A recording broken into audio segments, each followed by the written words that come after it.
মনা, বল কি খাবি? আজ তোর পছন্দের সব রান্না করব। বাবা মা, তোমার কি হয়েছে বলো তো? না মানে আমি ইনকাম করার আগে তো বাবা রোজ রোজ সেই একই রান্না, একটু ভালো মন্দ তো কিছু রান্না করতে পারো মা। এই মাসে ক টাকা ইনকাম করিস না তুই? সংসার 2 টাকা দেওয়ার ক্ষমতা আছে? এই খাবো ওই খাবো, যা রান্না হয়েছে চুপ করে তাই খাবি। আজকাল তো দেখছি আমাকে ভুলেই গেছো, না কোনো ফোন না মেসেজ, না হলে আগে তো। বাবা তুমি তো আমাকে ভুলেই গেছো দেখছি, সকাল থেকে না কোনো ফোন না কোনো মেসেজ।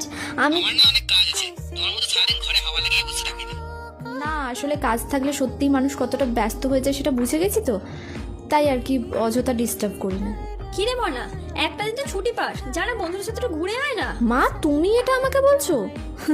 সত্যি টাকা কত কি পাল্টে দেয় বলো মা, না হলে আগে তো একটু বেরোচ্ছি। হ্যাঁ ওই করো, বাইরে শুধু গায়ে হাওয়া লাগিয়ে ঘুরে বেড়া, কাজের কাজ তো কিছু হবে না তোর দ্বারা। মা আমি নোটসগুলোই আনতে যাচ্ছি, আর আমি চেষ্টা তো করছি বলো, শুধু তোমাদের একটু সাপোর্ট চাই। আর এখন দেখো আমার মুশকিলের সময় তোমরাই আমাকে সাপোর্ট করছো না। এই আজকের বিলটা কিন্তু আমি পে করে দিচ্ছি, ঠিক আছে? তুই করবি? না মানে হ্যাঁ, আরে কোনো ব্যাপার না, এর আগে তো তোরাও আমারটা করে দিতিস তাই না? আর আমি না টাকা দিয়ে খোঁটা দেবো না রে।